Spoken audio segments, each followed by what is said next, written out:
All right, so it is Sunday, December the 15th. It is 6:56 a.m. We are continuing with our series in the Grip of ThermostatAnon, which is a justification of the video that we put up called In the Grip of Q-MAGAnon, that has this long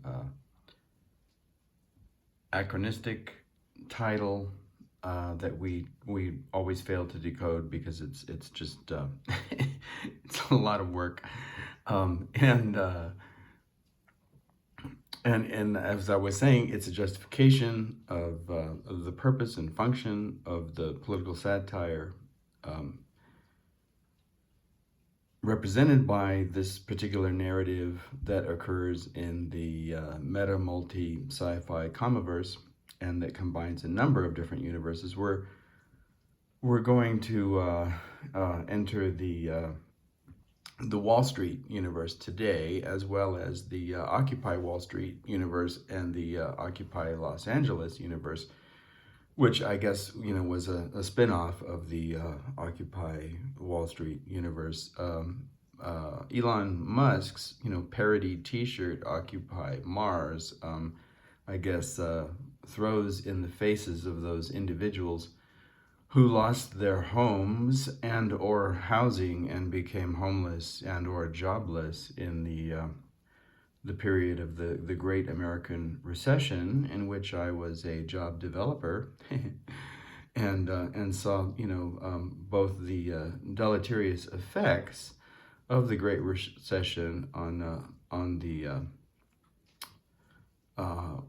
working public's access to housing and jobs, and I guess in the beginning at least the benefits for the job development community, which largely attempted to respond with services for those individuals who had lost their jobs. Busy period.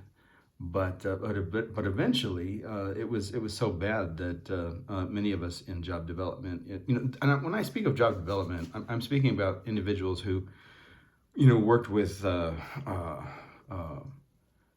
individuals trying to find jobs, individuals with disabilities, homeless individuals attempting to find work, individuals who lost their jobs attempting to find work. I'm not talking about a job developer for that particular class of individuals who made more than $1 million a year or some such figure, but basically displaced and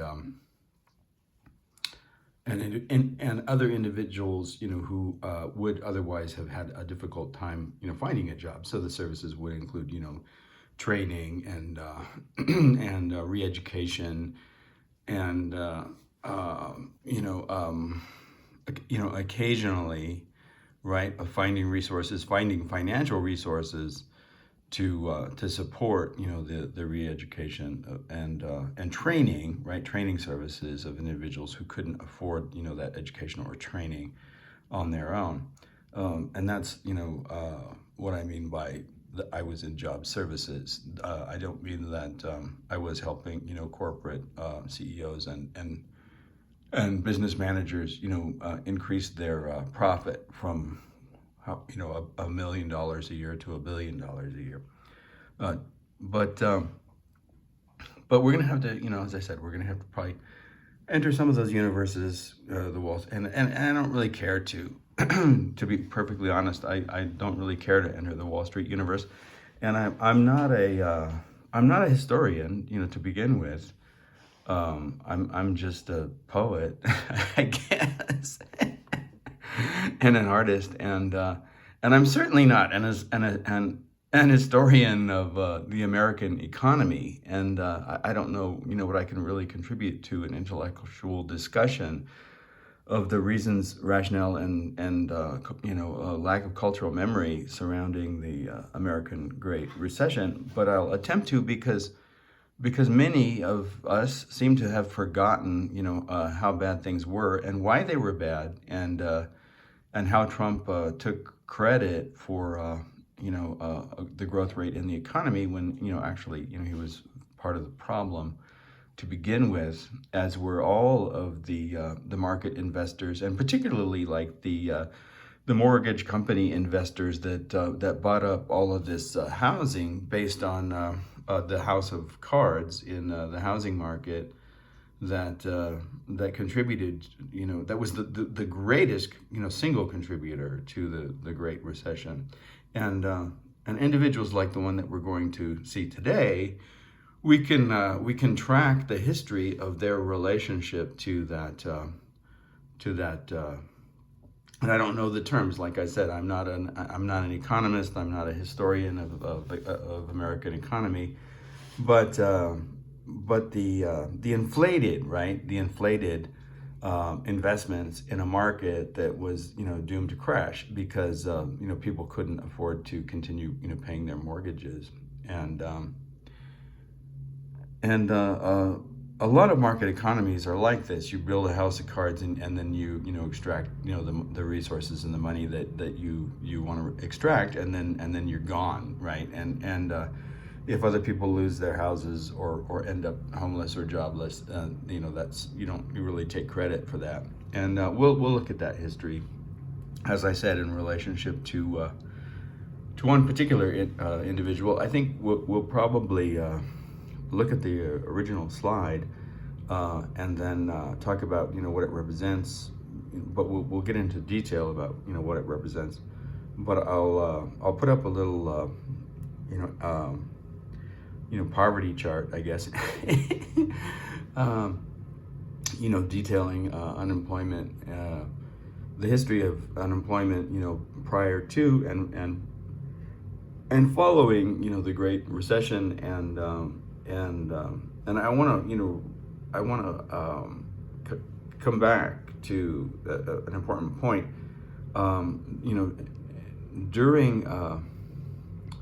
During his entire campaign for presidency, in 2016, Trump continued to insist that the unemployment numbers were misrepresented, and there was no evidence of that. And in fact, the economy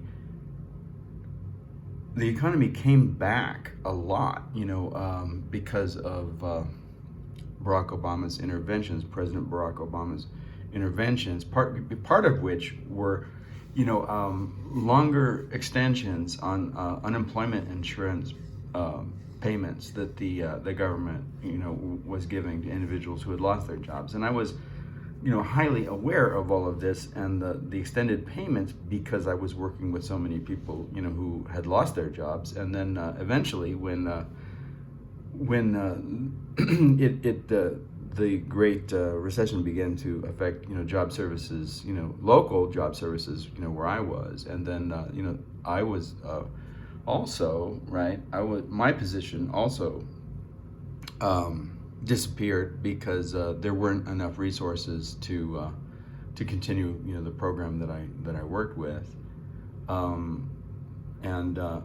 and because of that, I qualified for unemployment, and my benefits had a lengthier extension than they would have if those measures hadn't, been put in place. And it was, in fact, the administration of George Bush, Baby Bush, the little one, the short one, with the flak jackets and flight jackets and whatever they are, who made the decision, right, to bail out the failing banks and mortgage companies that had, I don't know what it's called, bad assets or toxic assets or whatever that is. So basically, like, you're giving these people money knowing like that you're just throwing money to the wind, and this I guess I guess Baby Bush wanted the Great Recession to fall under a different presidency than his, and so pushed it back a bit by doing so. But the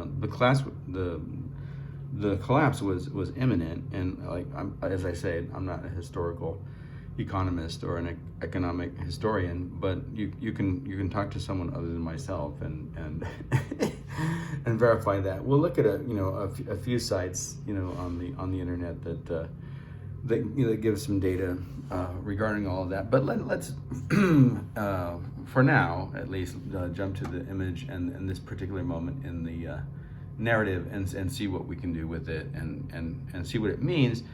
Recalling once again that Trump lied throughout 2016 about the increased growth rate in the economy and claimed that the unemployment numbers were much higher, and then immediately the day after he became president, suddenly the numbers were correct.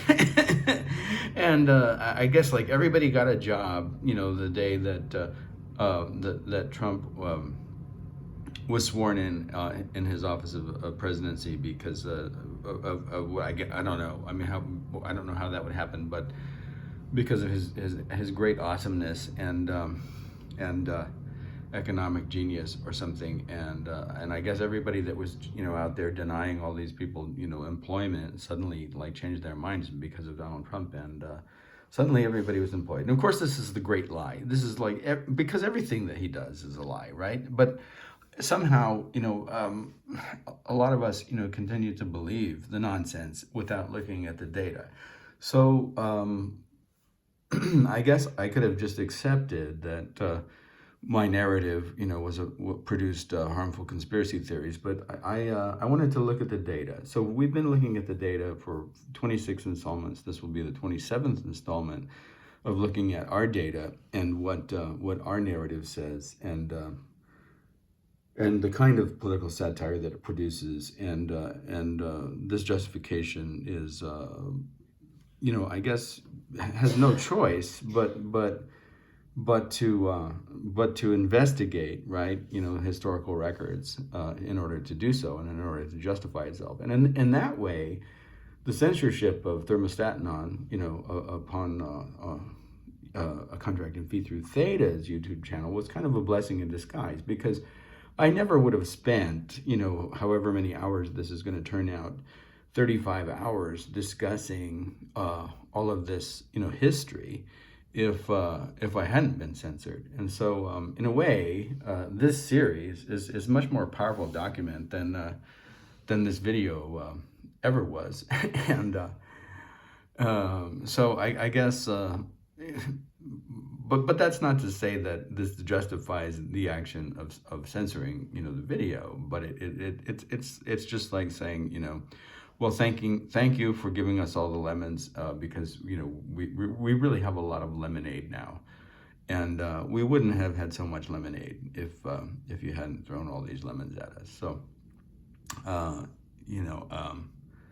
I think it's more a testimony to our resilience than it is to the benefits of a censorship machine, whether AI or otherwise. And I did mention, right, that it's so offensive, that Occupy Mars thing, because, right, it's a parody of Occupy Wall Street, and it's basically an FU, right, to everybody who lost their home or their job or whatever it was that they lost, and or just had to struggle during that period, and I guess no protests were allowed, because we can move money around and do whatever the F we want, and if the American working public suffers for that, well, that's just too bad, right?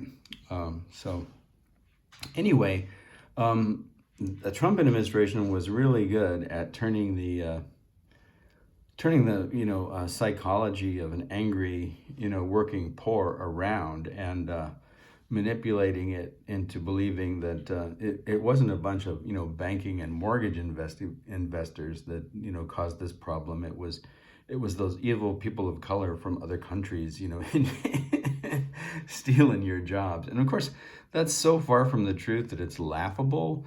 But it's also sadly scary, or scarily sad or something, because it seems to be a big way of turning the tide on the reality of this economic history, right? And I guess fascism is always about that. Like you find some scapegoat, and instead of like addressing the real like economic infrastructures and problems that caused the crisis in the first place. You find some poor scapegoat to blame, and you play into people's toxicity and misogyny and racism and desire to harm whatever it is that they feel is other than themselves, right? So to me, this is what this whole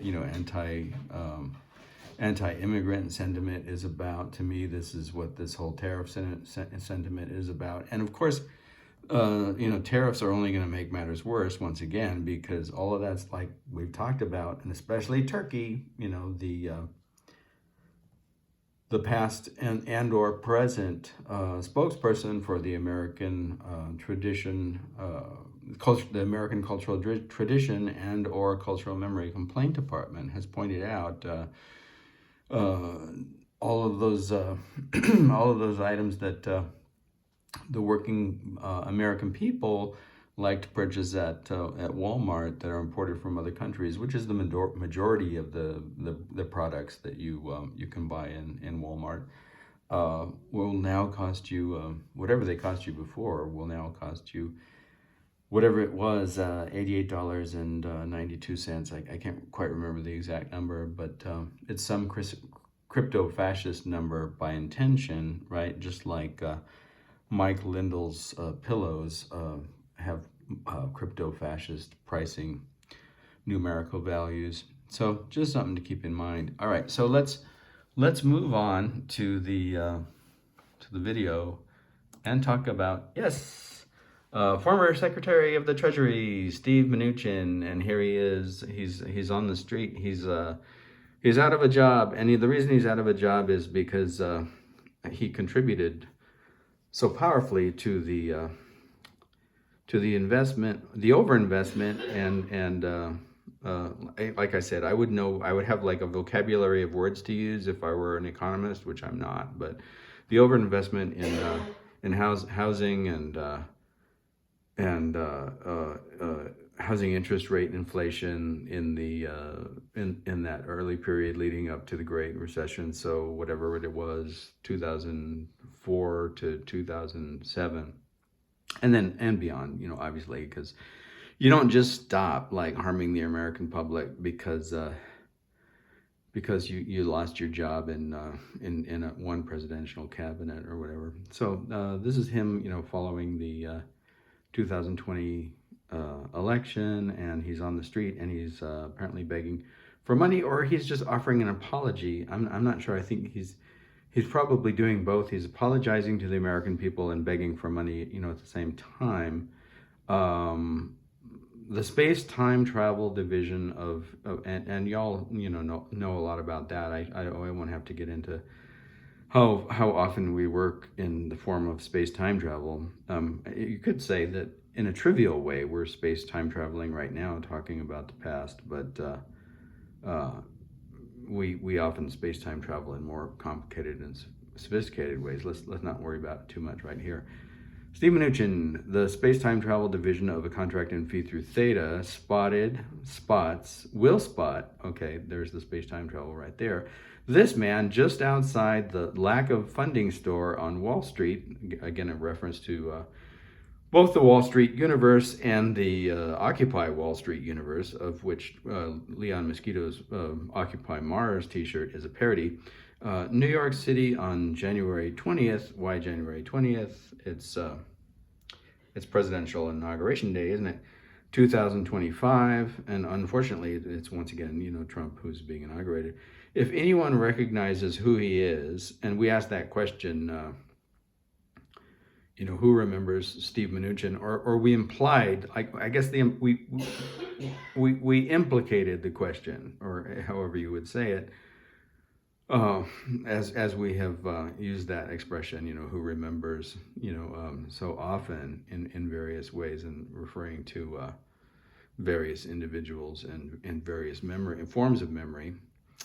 If anyone recognizes who he is, has a place that will take him in. So he I guess he's homeless. or knows, whom he can be returned, to whom he can be returned, like, return to sender, please contact us by December 25th, 2024.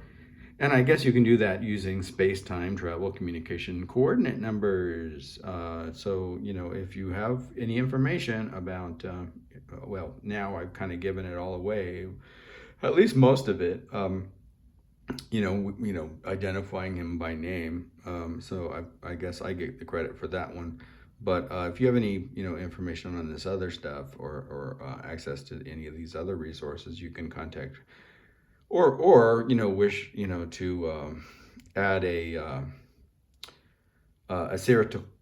satirical footnote, a politically satirical or stochastically satirical footnote, to in the grip of ThermostatAnon, you can do so via space-time travel communication coordinates. Please do so prior to December 25th, 2024. And then we thank you, and we put a trademark on thank you because we want to make money, and we figured that if we market the expression thank you, whenever someone uses thank you, we can get some money from that. This is kind of like the way that folks like Steve Mnuchin organize their mind and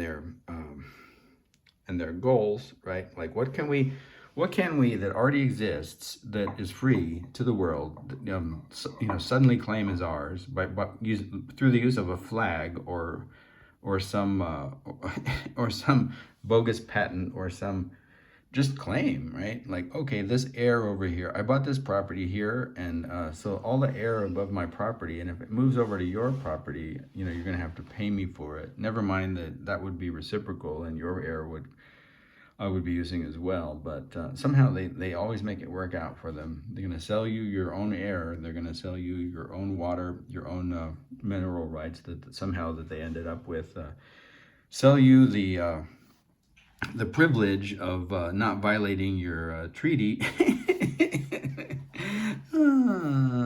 So we marketed the thank you for your past, present, and future attention! Exclamation point. Okay, so and Steve's. Can I call you Steve? Or would you prefer Mr. Mnuchin? Well, he's got way more money than I do, and works against the public's interest. So I guess I should call him Mr. So Mr. Mnuchin is holding a sign that says, "Please help. I was part of the Trump administration." In fact, he was Secretary of the Treasury, right? In 2020, I am so sorry. Unfortunately, Mr. Mnuchin, who I shouldn't call Steve because he, is so importantly self-absorbed and interested in producing personal and private wealth rather than protecting the American public, never actually did apologize or ask for forgiveness, but continued to utilize his former position as a kind of strategic and useful bargaining place to do for further, right, kind of like takeover investment kind of stuff, so that the rest of us could suffer while he continued to make more money. Anyway, let's look at some of the data so you can kind of follow what I'm talking about. And I wonder if this part of the sign has any meaning. Stand pipe. I don't know what is stand. So 45 feet. Something. This sign stand. I don't know, and maybe the 40. I think the 45 has been collaged in, so I don't know how far away from the sign that you were supposed to stand, but now you're supposed to stand 45 feet away from the sign. I'm not entirely sure what that means, but the little red alarm here or whatever it is, or the whatever this metal outlet is, whether it's electrical or some other thing, kind of looks like a MAGA hat, doesn't it? It's kind of interesting. And the 45 might refer to 45th presidency. I'm not sure. Should I read that again? We're just really quickly all the way through. Space-time travel. The space-time travel division of a contract and feed through Theta will spot this man just outside the lack of funding store on Wall Street, New York City, on January 20th, 2025. If anyone recognizes who he is, has a place that will take him in, or knows whom he can be returned, to whom he can be returned, please contact us by December 25, 2024. Thank you. And then the trademark for your past, present, and future attention. Okay, so if anybody, and I'm glad that I read through it, because I think I failed to do so.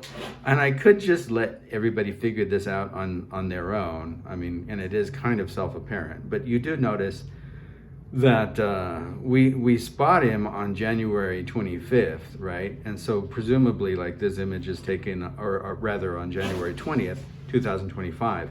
So presumably this image was of Steve Mnuchin on January 20th, 2025, and we're asking for information to be sent back to us before December 25th, 2024. So in a strictly or linear, temporally linear universe, right, there would be an anachronism here and things would be out of time. We spot him after our deadline, which is kind of like something that like investment banks and mortgage companies do, right?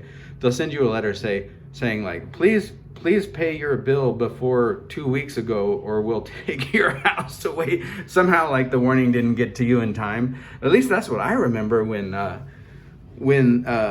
non-Steve Mnuchin division of investment mortgage banking, represented by Wells Fargo, after my mother passed away, attempted to take her home from my wife and I, Lori and I, after we moved into the home in order to make the payments, and then somehow they refused to accept our payments, and then because they hadn't figured out that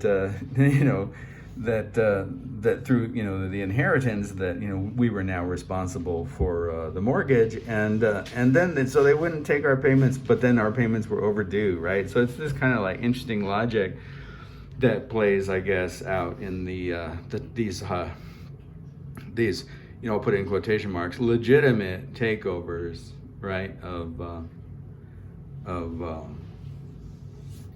people's homes, by these mortgage companies. These, I was like, in quotation marks, legitimate foreclosures, right? You didn't pay your fee, you didn't pay your mortgage, so we're going to legitimately foreclose on you, even though we wouldn't allow you to make the payment. But that's not our fault, because you're not the original owner, even though the original owner is deceased or whatever, right? So anyway, it sort of plays with that whole logic of legitimacy and financial like foreclosures, and then it does so like playfully by engaging the space-time travel division. You get it, right? Okay, so there's a number of space-time travel things going on in this particular image. All right, so given that, we're going to spend a long time on little Steve Mnuchin.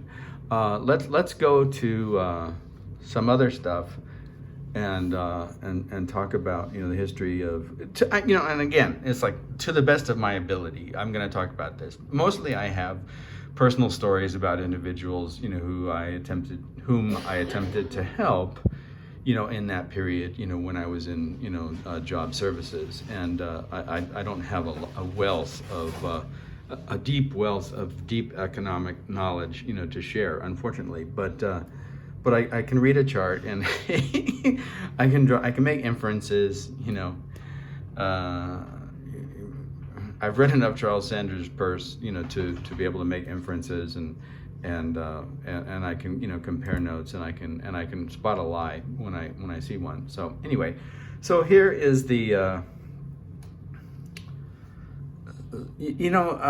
okay, I guess the first thing I should say about this chart, this is just an unemployment rate chart. Okay, so the first thing that I can say about this chart is it really, in my opinion, it misrepresents the span of the Great Recession, and we can really push it places the Great Recession entirely within the Obama administration. But like, you see where the Obama administration ends, right? Okay, so this is where the Obama administration begins. I'm talking about this number, 2007, and of course it would be January 20th, 2007, and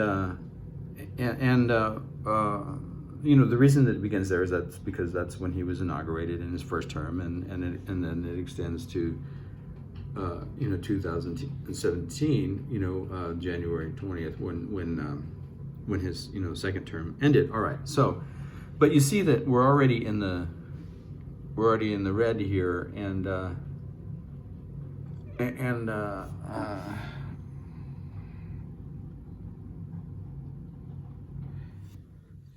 that the bailout, you could say, like, since it's the Great Recession, the Great Bailout was performed under the Bush administration, correct? Okay, so this is the recession that is the result of these overinvestments. Like, again, I don't have the right terminology, and I apologize for not being an economist, and I'm sure there are a lot of words that I don't know. I know real simple words like what foreclosure is, and, you know, maybe when we look at some of the other sites, we can pick up some vocabulary in the process, right? Okay, so this is me in here. Like, this is my job development, you know, work in social services begins around, probably begins around 2000.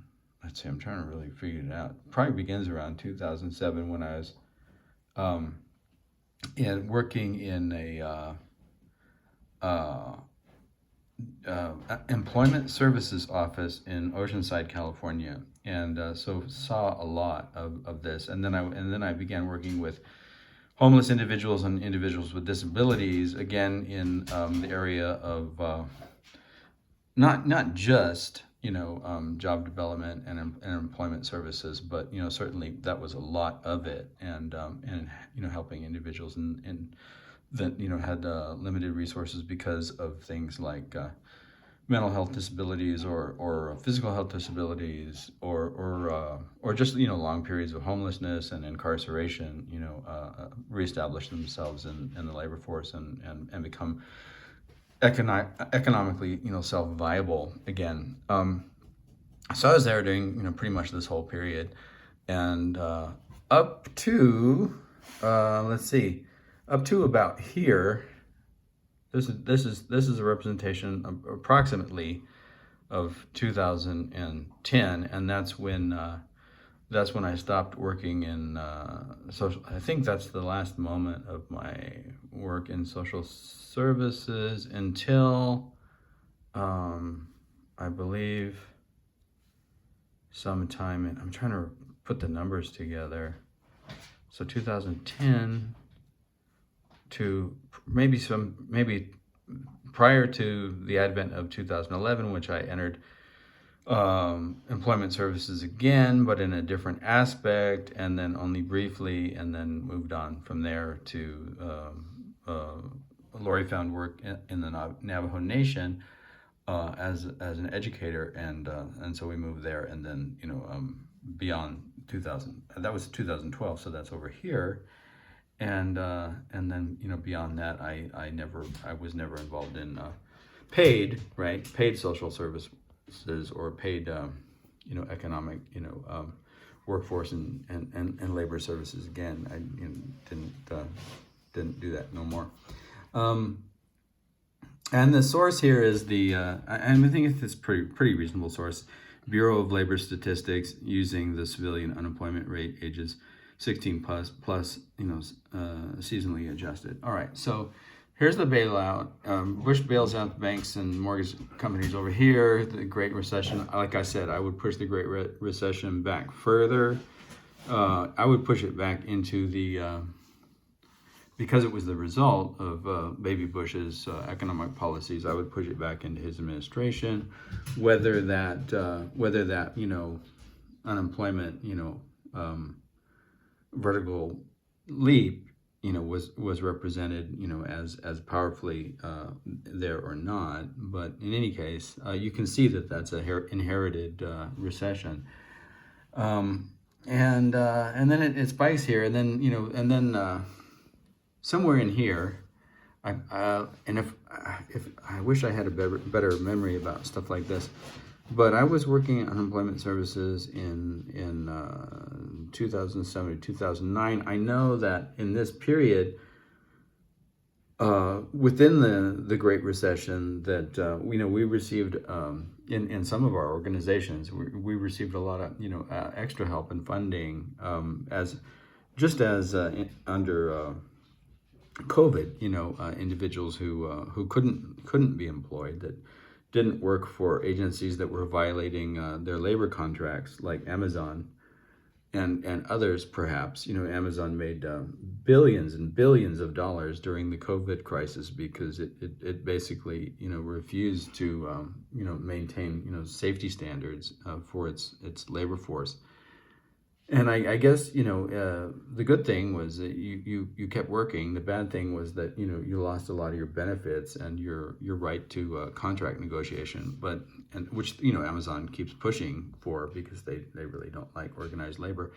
But in any case, this is this period in which a lot of policies were implemented, including like the extensions on unemployment insurance for individuals who'd lost their lives, lost their livelihoods. I mean, I guess if you entirely lose your livelihood, you could lose your life. So, who lost their livelihoods, due to unemployment, within this crisis, kicked in and continued. All right, and then you see the benefits of it, right? Okay, so here it spikes. It spikes at about what is that? That's mid 2009.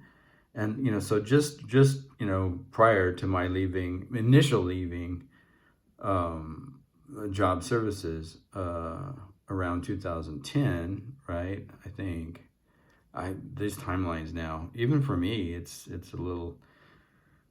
And I was doing the work. Even for me, it's hard to remember exactly what was going on, in these dates, but. Anyway, that's to the best of my recollection. That's about when I left job services a little prior, probably to the beginning of 2010, and that's about where it spikes, and then the unemployment rate goes down. So I guess if Goodwill had just held out a little bit longer, because I actually invented I didn't invent it. But there was a program, and it was called Ticket to Work. And if you're an individual with either mental health disability or physical disability, you get one of these tickets to work. And then under this Ticket to Work program, I brought in resources so that I could train people and educate people, and utilize those resources in the community to help people get jobs and and relocate in different jobs if there was a market that dried up. So for example, like you worked in some kind of let's say you had a manufacturing job, but the manufacturer went out of business, and you needed retraining, either for a different type of manufacturing job, or you wanted to be a truck driver, right? Because you could still be a truck driver, or you wanted to get into nursing or whatever it was. Then I could utilize certain resources within a certain program, so anyway, so Goodwill didn't have this Ticket to Work thing before I created this position within their organization. This was in Southern California. I was working out of an office in Oceanside, California, whose main division was in the San Diego city. So it was this San Diego county organization, and my division was in North County. So I would move back and forth between places like Vista, Oceanside, and Escondido for the most part, and then sometimes they'd pull me out to San Diego. But so I created this aspect, right, to job services and Goodwill in this program that related to Ticket to Work, and that meant that I had to interface with what is, I don't know. Lori thinks it's on her headphones, so I was going to ask her a question, but. The regional center. So the regional center was a place in Southern California that worked with individuals with developmental disabilities and who required assistance, either finding jobs or developing life skills and self-care skills, things like that, and that because they worked with individuals with developmental disabilities and their parents, and they were part of a county, right, organization system that I interfaced with and worked with in order to establish what we could do in goodwill with this, Ticket to Work program. All right, so I developed that,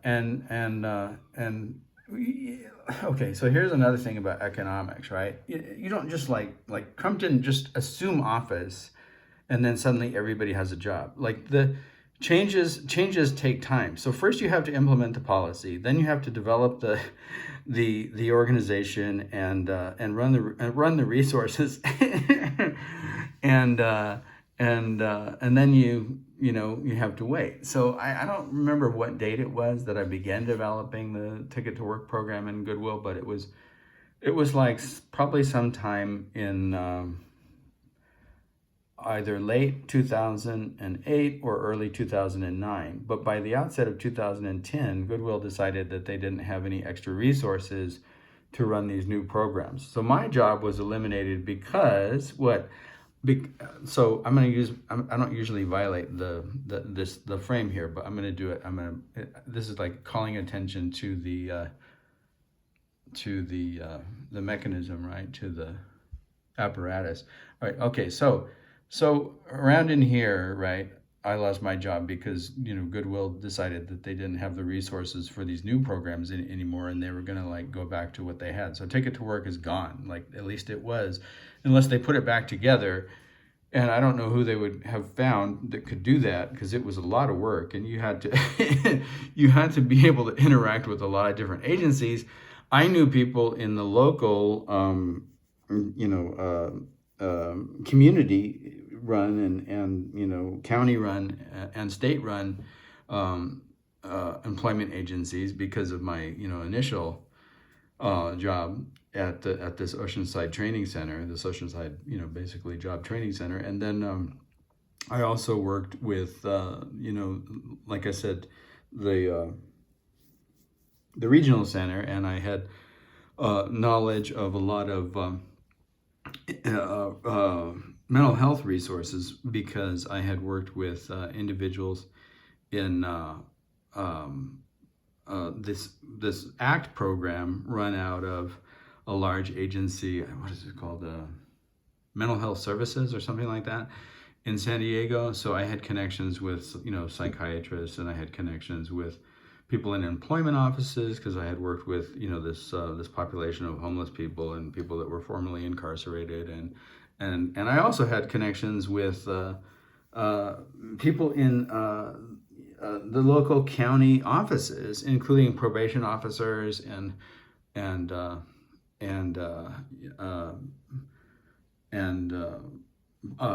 public attorneys and things like this, because our clients, when we worked with individuals, who were coming out of drug programs or coming out of prison, had these probational requirements and parole requirements occasionally, and often had restrictions on where they could live and how they could live and had checked in. So anyway, so that really helped me to develop this program. And as I said, I don't know who they would have gotten to, my American Staffordshire Terrier is attacking my wife. I might need to and he's not really attacking, he's trying to be playful, but you see how big his head is, so he's trying to be playful, but he gets a little out of control sometimes. I may have to do an intervention and interrupt what we're doing here, so just be prepared that we might have to do an intervention. But anyway, they didn't wait, right? So somewhere in here the program got terminated, so I was unemployed. So that's why I know personally that about unemployment insurance for myself as well. I already was aware of it when I was working with others over here. But if Goodwill would have held out just a little bit, they would have seen that the benefits of some of these programs as they were developed in other agencies, I'm sure, right? Actually had lasting and longevity and effect on the economy. And And if the program hadn't been terminated here, I'm sure that, you know, Goodwill in Southern California would have seen, you know, the benefits of like what we were attempting to do with some of these resources that that were available, like, right, because of the Obama administration. So that's like a brief history of like my relationship with this economic, you know, crisis and understanding of what it was. Let's go on to you know, what the Great Recession was and what Steve Mnuchin's personal role in the Great Recession actually was. All right, so this is the wiki site. This is the Great Recession. Here's a map,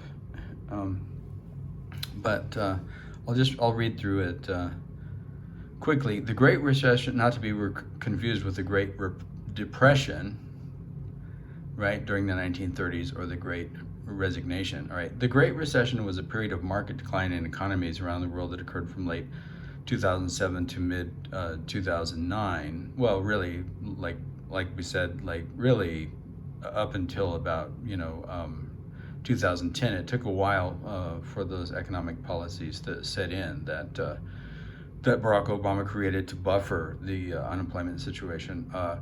The scale and timing of the recession varied from country to country. See map. Okay, so obviously, like, you know, this was a global phenomenon and not just merely a U.S. phenomenon. At the time, the International Money Fund (IMF) concluded that it was the most severe economic and financial meltdown since the Great Depression.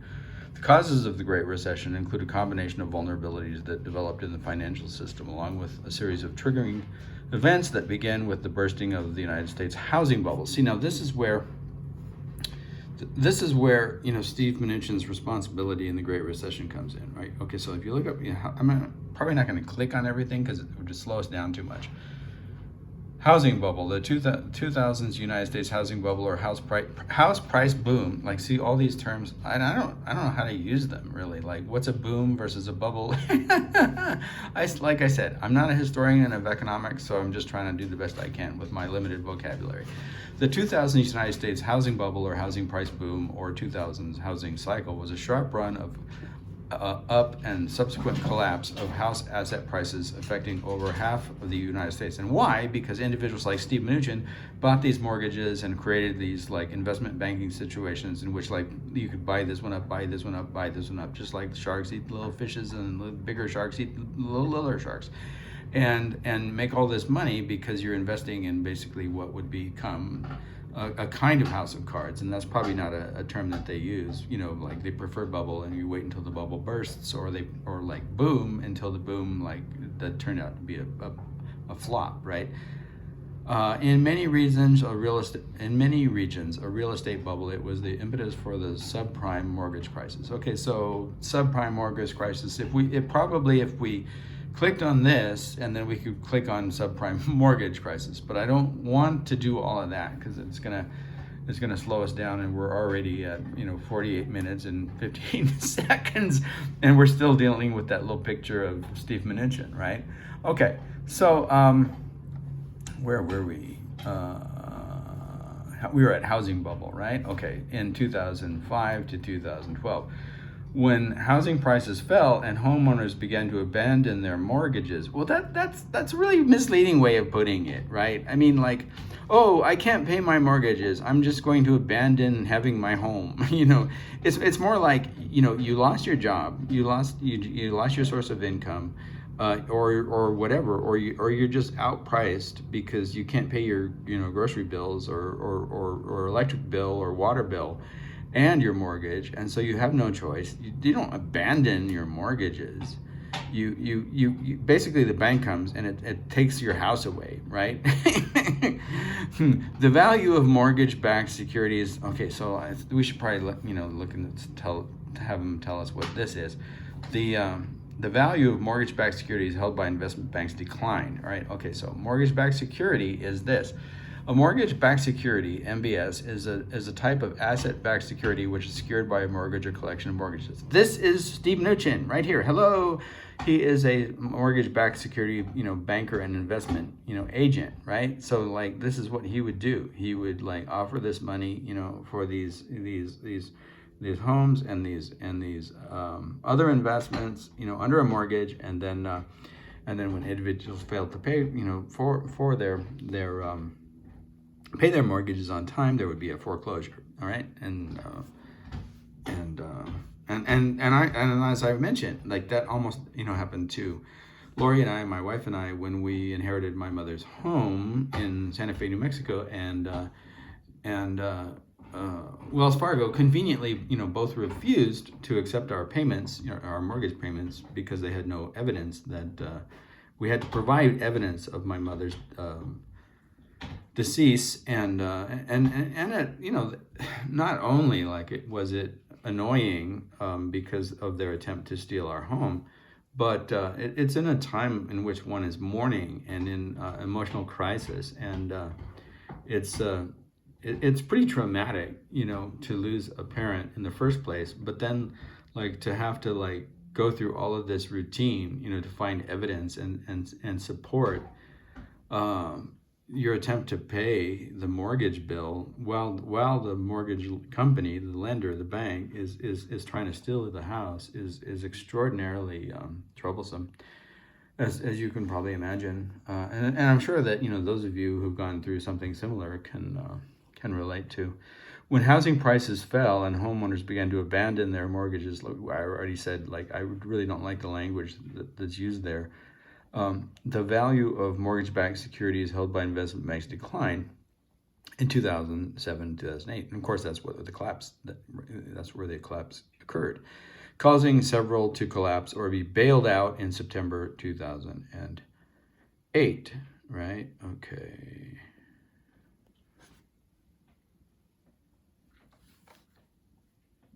If we go to our timeline,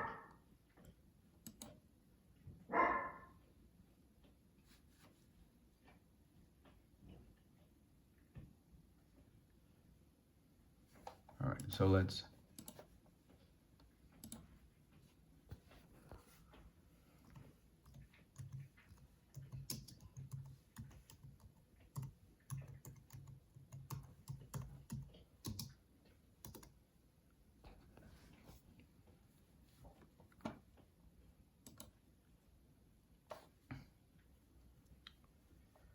all right, so oh, you know what?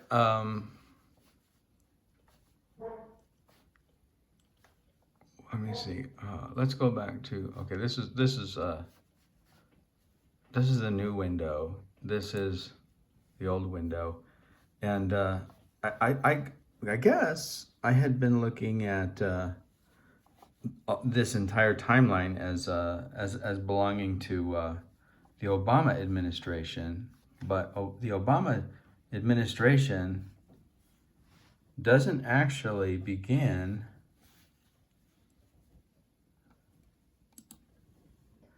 And I mean, I guess you could take this as a neurological strategy, like of feigned ignorance, or you could accept that I just read the chart wrong. So either it's once again an example of neurological strategies of dissemblance and feigned ignorance, or it is just an error in the way that I was, thinking about the dates and numbers and utilizing the chart.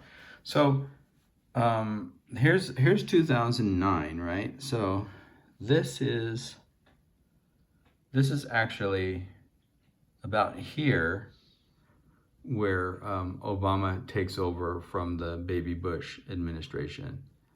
George W, right? Is it George W, the baby one? Yeah. George W, little W. The little W, not the big W. So the little W's term ends about right here. So you can see that, like, okay, so that's why I was misrecognizing it. And I remember I said I wanted to push the Great Recession back into the baby Bush administration, and wasn't sure why it was represented here. Well, it's because I was misinterpreting this timeline as misinterpreting this timeline as this marker being the origin of Barack Obama's presidency, and it's actually this marker somewhere right around here, right? So according to that marker, I don't really have that much dispute with this timeline and this gray area being the register of recession. Because what I remembered was it began in the Bush administration, but see, I thought the Bush administration was back here, and it's in fact it's this all of this right up to here is the baby Bush administration. So Barack Obama inherits this great recession, the greatest economic crisis in the history of the United States since the Great Depression, right here, and then you can see that it continues on because no matter how great you are, unlike what Trump thinks, you don't become president on this date and suddenly it goes down, right? You implement policies, but you can see that it's doing real well. Like the policies, are working, right? So this is the period of policies making and building. And like in here somewhere, just like I had to build the Ticket to Work program, but we needed a little time to see if it worked. But unfortunately, they cut me off here. So we didn't get to see the benefits of the program that I invented. Well, fortunately, they didn't cut Obama off here. And he had, the rest of that term and then the second term to, demonstrate, the effect of the policies, which was, extreme, reduction in the unemployment rate back down to just about, what it started out with prior to the Great Recession caused by George Bush and people like Steve Mnuchin. And we haven't verified or justified that yet, but we will when we get to the Steve Mnuchin site. Okay, so let's go back to now that we cleared up the timeline, that we were either intentionally misrepresenting and feigning, or that we just misinterpreted and got confused about the dates, and we do have this calculia, so that is a more likely possibility than some people might think. So just to justify, the ambiguity of both possibilities. All right, so January 20th, 2029, Barack Obama was sworn in as the 45th President of the United States, completing the remarkable journey that carried him from the south side of Chicago to the White House. Well, this is a lot of propaganda. I'm not going to get into all of that, but it did help us clarify, didn't it, the timeline of the Great Recession. All right, so, and I think it relieves him of the responsibility of any of that of its creation. All right, so the Great Bailout occurred under Lil W, George W. and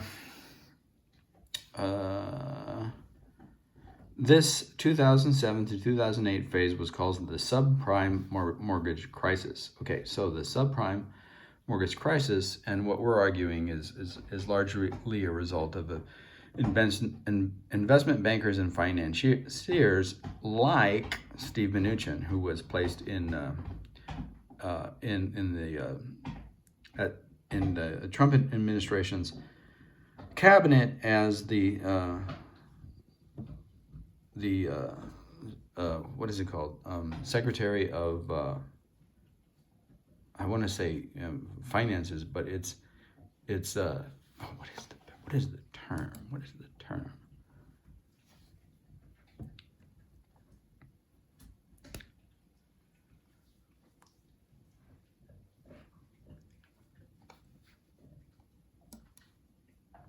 It's not Secretary of Capital. It's not Secretary of Robbing the Poor. It's not Secretary of Economic Disaster. It's not Secretary of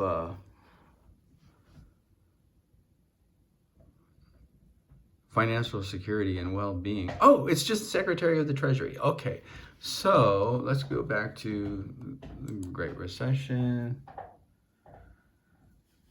the subprime mortgage crisis. I think we've already read this. Was a multinational financial crisis that occurred between 2007 and 2010 that contributed to the 2007-2008 global financial crisis. Crisis led to a severe economic recession with millions losing their jobs.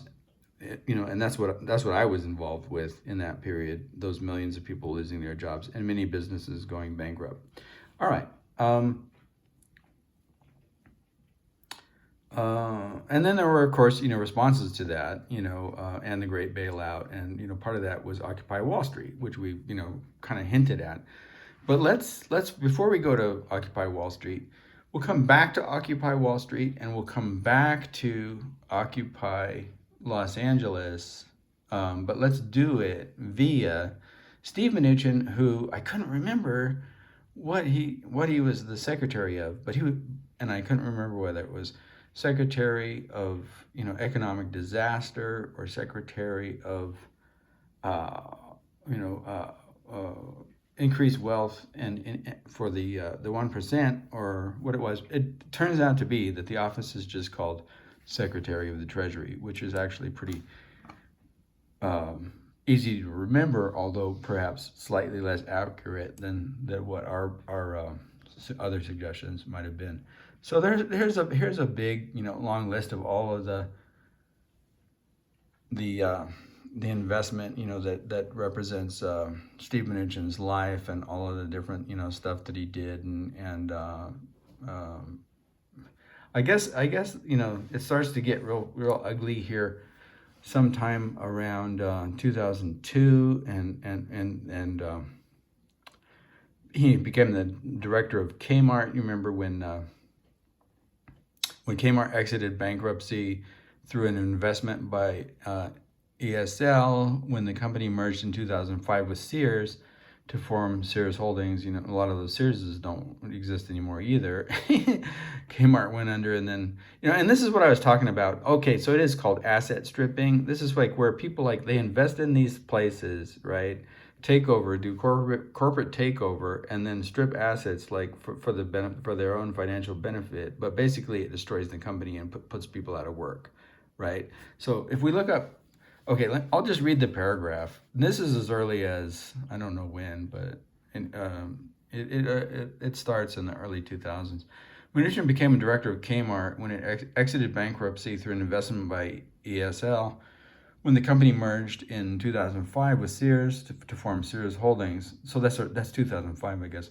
He continued on the board of the new company until his nomination as Secretary of the Treasury, that's the one we had a hard time remembering, in 2016. After Sears Holdings bankruptcy in 2018, the company's estate sued the former management, including Lampert and Mnuchin, for what? Asset stripping. Okay, so if you do a little arrow on asset stripping, this is what I was talking about buying up this stuff and then selling it off for your own profit. But what happens when you do this is people lose jobs, and even corporate folks, right, lose money that had made investments in these things, because basically you figure out a way to take all the money and move it into your pocket. Asset stripping refers to selling off a company's assets to improve returns for equity investors, often a financial investor, a corporate raider who takes over another company and then auctions off the acquired company's assets. The term is generally used in a pejorative sense. I wonder why that would be. Well, because it leads to things like great recessions and people being put out of homes and losing their homes and losing their jobs. And so maybe it should be pejorative. Okay, so the lawsuit ended in 2022 with a $175 million settlement in the estate's favor. Now, the problem with these kind of settlements is it's still, you're just giving money from the richest person to the slightly less rich people, right? But the people in the labor force that actually suffered from all of this economic disaster, never got their house back or their job back or whatever, and so some of the rest of us are left cleaning up the flood, right? So I'm out there with my little mop, and my little ticket to work program and my lack of resources and like moving people around like to get their like $50 county payment and before their SSI kicks in or whatever it is, or SSA kicks in or whatever it is, and it's like, so I've got my little mop, and then and it's not even like a flood, it's more like a bloodbath. So I'm mopping up all this blood, and then this guy is suing some other rich guy because he lost a little bit of his money, right?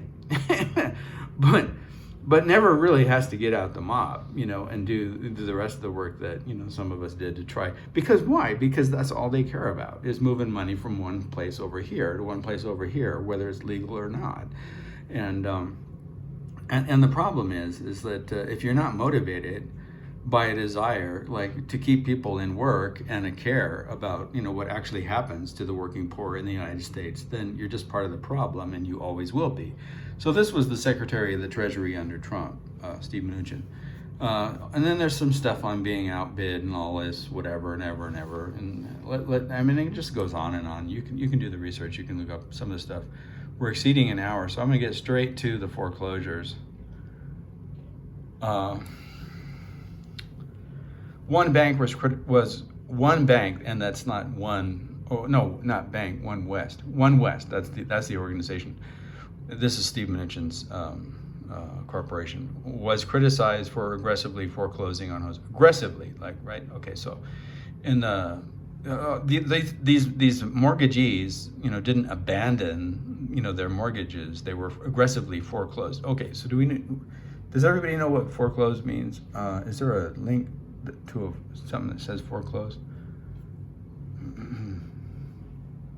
Foreclosed means you can't pay the mortgage, and the mortgage company aggressively takes away your home.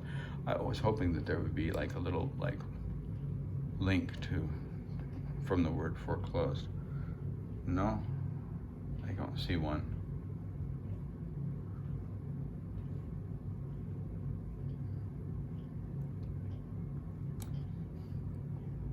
I don't see one. Should I open up a new window?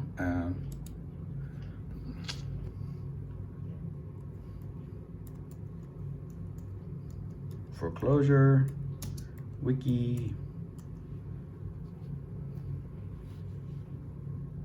Wikipedia. We don't have to do this for very long. I just want to see what the actual technical wording is for it, and for the sake of my readers who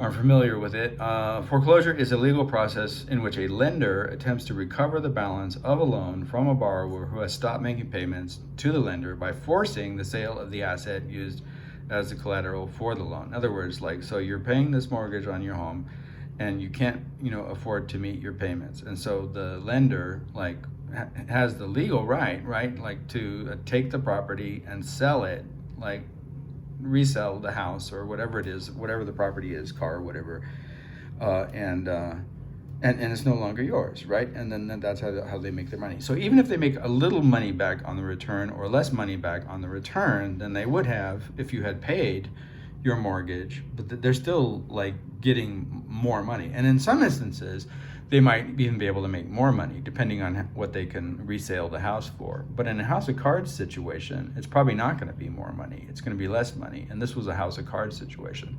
So it's like, rats leaving a sinking ship, but they're going to take away everything on that ship that they think floats, including whatever it is that you're holding on to. So Steve Mnuchin's one of these rats in the sinking ship, and you're holding on to this little piece of wood, trying to survive because the ship is going down.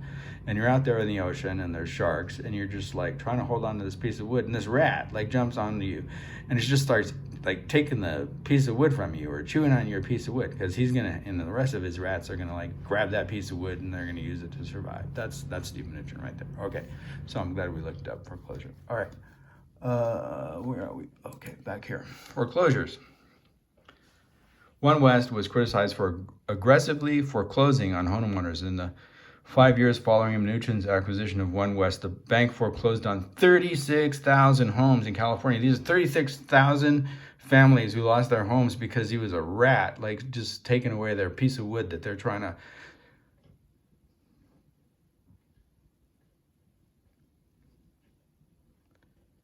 survive on, right? This is the Secretary of the Treasury under Donald J. Trump, and it's not getting any better. If you think it's going to get better in the second term, so all you people out there like that are working poor or that voted for this guy, you know, and are blaming the immigrants, you know, for your financial problems and your poverty. Like this is the reason for your financial problems and your poverty right here. Okay, so this is what you're supporting.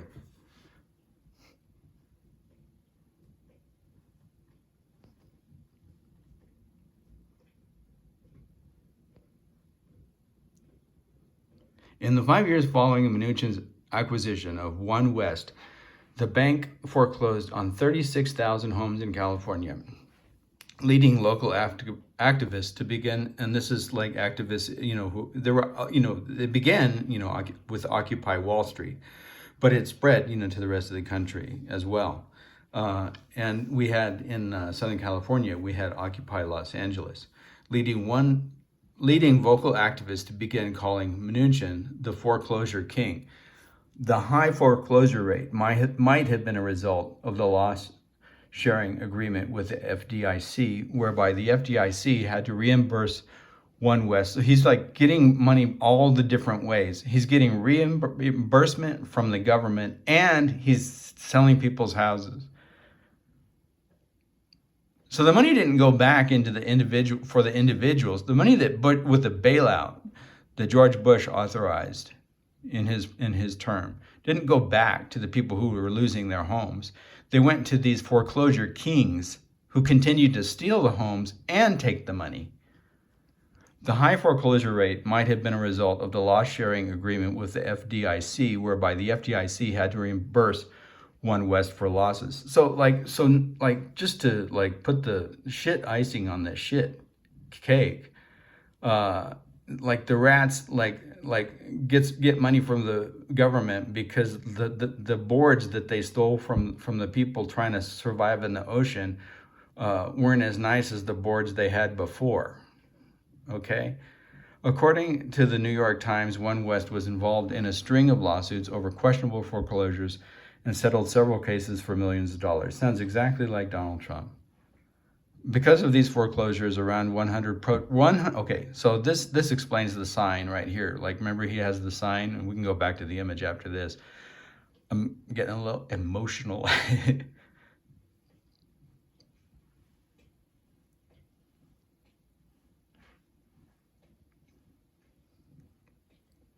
Because of these foreclosures, around 100 protesters of Occupy Los Angeles, and I'll read through it and then I'll go back to Occupy Los Angeles, all right? Because of these foreclosures, around 100 protests of Occupy Los Angeles gathered outside Mnuchin's home in October 2011 and held signs. Remember the sign in the image that we placed up on this narrative that was removed by ThermostatAnon, and held signs that read, "Make banks pay." This is outside of Steve Mnuchin's house, okay? 2 California fair housing groups filed complaints of the federal government alleging that One West had violated the Fair Housing Act, so has Trump so many times, right? And then it's part of the Civil Rights Act of 1968, the Fair Housing Act. So it was signed into law by President Lyndon B. Johnson, and it says that occurred during the King assassination riots. It's a pretty interesting historical fact right there, right? And it, suggests that like all these folks that violate these particular aspects of the civil rights movement have an agenda, and it's not one of equity and social fairness in the United States. And this is what he did, right? So 2 California fair housing groups filed complaints to the federal government alleging that One West, this is Steve Mnuchin's company, had violated the Fair Housing Act created as a result of the riots following the assassination of Reverend Dr. Martin Luther King Jr., that Lyndon B. Johnson signed into the Civil Rights Act in 1968, okay? by not lending money to African Americans, Hispanics, and Asians. And let me just say the sentence all together in one, utterance so that the grammar, becomes clear in what is actually being stated here. 2 California fair housing groups filed complaints to the federal government alleging that Steve Mnuchin's One West had violated the Fair Housing Act by not lending money to African Americans, Hispanics, and Asians. Okay, so this is your government. This is your government right here, right? This is the Secretary of the Treasury in your government. All right, so let's click Occupy Los Angeles, because it was Occupy Los Angeles that were around 100 protesters there with their signs that read "Make Banks Pay," which this image, this sign is a reference to Steve Mnuchin holding the sign. Presumably this is like somewhere on Hollywood Boulevard. Or Bel Air, I don't know. It doesn't look like Bel Air, but it looks like somewhere around the airport, actually. I don't know. It's hard to say. Well, okay, Occupy Los Angeles, and then we'll stop, and I'll try not to be too emotional.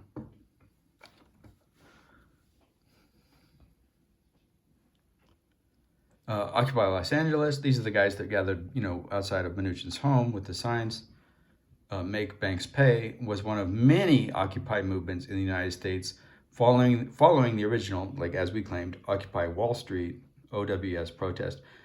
Participants, and honestly, the stuff that, Chad Wolf was doing, in Portland around the George Floyd protests, it's all part of the same thing, right? Don't get in our way making money. Don't get in our way stealing your homes. Don't get in our way by protesting that we're being unfair to you just because you're a person of color, or we'll put you down. I mean, that's basically the attitude, right? Occupy Los Angeles was one of the many Occupy movements in the United States following the original Occupy Wall Street OWS protest. Participants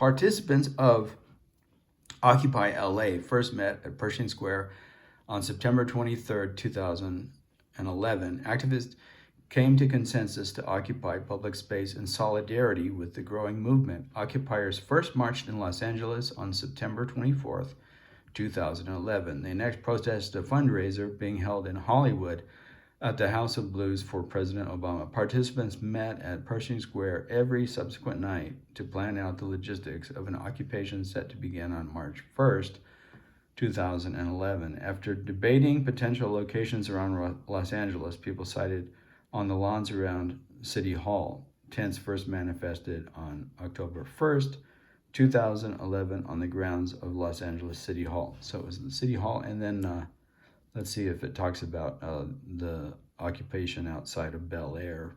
That's Steve Mnuchin's Bel Air home. That was, did I mention that his home was it's a 20,000 square foot home in Bel Air. You can imagine what that would look like, and how many people live in it? 2. The camp experienced a relatively uncontentious relationship with the city through its duration. On November 17th, Occupy Los Angeles joined with a permitted organized labor march through downtown Los Angeles. The parade was generally orderly, though a circle of about 20 protesters surrounded 3 tents in the middle of a street in deliberate disobedient behavior were arrested. Later in the day, an unpermitted march went to a plaza at the base of the Bank of America Tower when police brought the march to a halt. Excuse me. And remember, this is in response to people losing their homes, their jobs, their means of their livelihoods, their means of living. More protesters were arrested for trespassing, 73 total for the day. And I worked with these people, not these people in Occupy Los Angeles, but these people who protested in San Diego, and also these people who were inflicted, like with the violence of this economic crisis, because that's the real way of putting it, not that abandoned their mortgages. They were inflicted with the violence of an economic crisis and the rats stealing their pieces of wood. Talks about, some of the supporters. I should, mention probably some of them. The movement had several celebrity appearances, including NoFX, Amanda Palmer, Jesse Jackson, Bill Maher, Shepard Fairey, Tom Morello from Rage Against the Machine, Jeff Ross, and Danny Glover. And then let's see if it says anything about the occupation outside of, I don't see that it says anything specifically about the occupation outside of Steve Mnuchin's home, but maybe it's here and I'm just missing it. I don't know.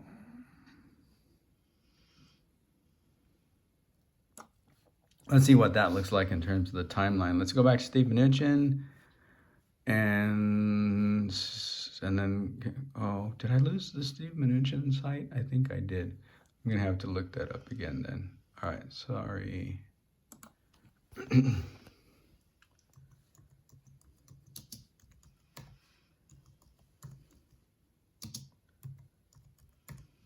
Let's see what date that was that Occupy LA occupied the front lawn in front of Steve Mnuchin's 20,000 square foot home in Bel Air. 1 West. Let's see, where are we? 1 West.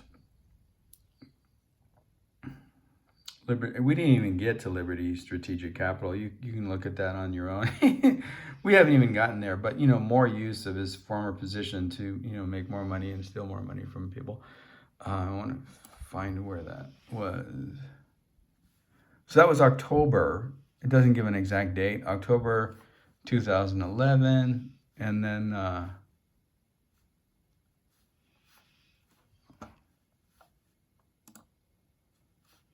Occupy Los Angeles. I'm trying to find a kind of a timeline here. That's November that they okay, so it was October first manifestation of tents was on October 1st on the grounds of Los Angeles City Hall. So around the same time that the tents went up, that the protest in front of Mnuchin's house occurred. And before this march through downtown LA. Okay, so if they go on a timeline, it's kind of inexact, but that's a basic outline, for a timeline of these events. Is there anything else that we need to talk about that clarifies the image? Well, I don't think so. So once again. If anyone has, sees this man on or after January 20th, 2025, and knows who he is, has a place that will take him in, home or some residency that it wasn't stolen from you, I guess, by him, or knows whom he can be returned to, please contact us. On or prior to December 25th, 2024. And thank you. We trademarked that thank you so that we could make money from it for your past, present, and future attention.